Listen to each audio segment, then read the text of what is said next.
Let's use de Moivre's theorem to find the 3 cube roots of 27. All right, so there it is. We want to write our answers in rectangular form. That's the one additional thing.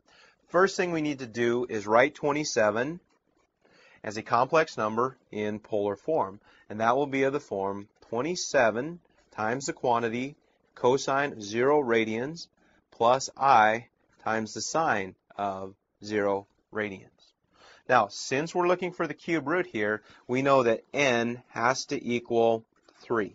And so from that, let's write the general form of de Moivre's theorem. It's going to look like the following.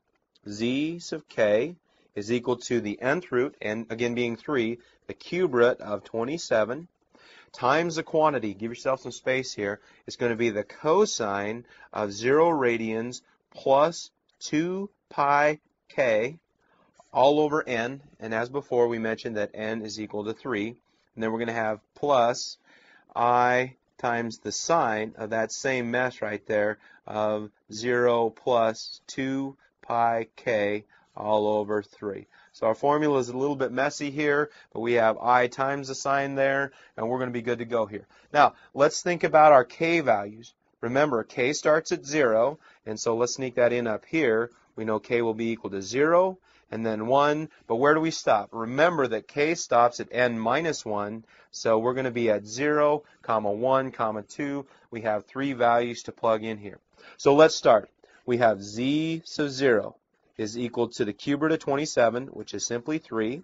That's going to be equal to the cosine of 0 radians plus 2 pi times k is also 0 all over 3, again because k is 0, plus then I times the sine of that same value, 0 over 3, or simply 0.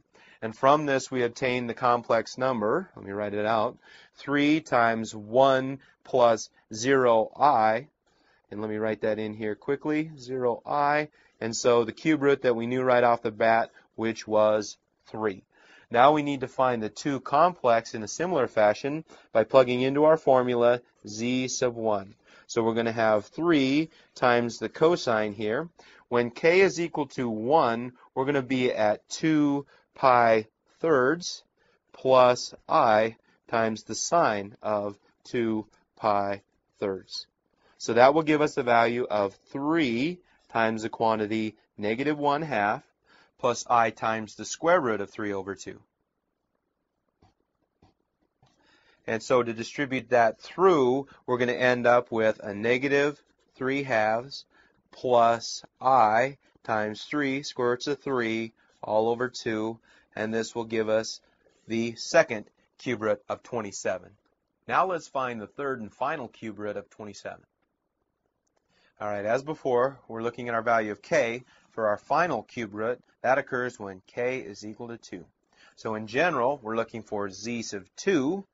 And it's going to be 3 times the cosine of 0 plus 2 pi times 2, which is 4 pi, all over 3, plus I times the sine of that same value. So here's what we're looking at. We have 3 times the cosine of 4 pi thirds, plus I times the sine of our 4 pi thirds.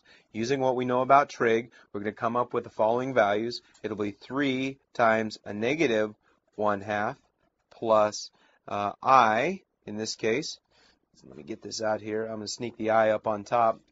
In this case, when we're looking at the second one, we have 3 square roots of 3 all over 2, but that has to be negative. So I'm going to write this with a negative out in front. So let's put this all together, clean up my poor penmanship here. We end up with a negative 3/2 minus 3 root 3 all over 2, and I'm going to put the I out on the rear there. So we've done it. We found the 3 cube roots of 27 using de Moivre's theorem.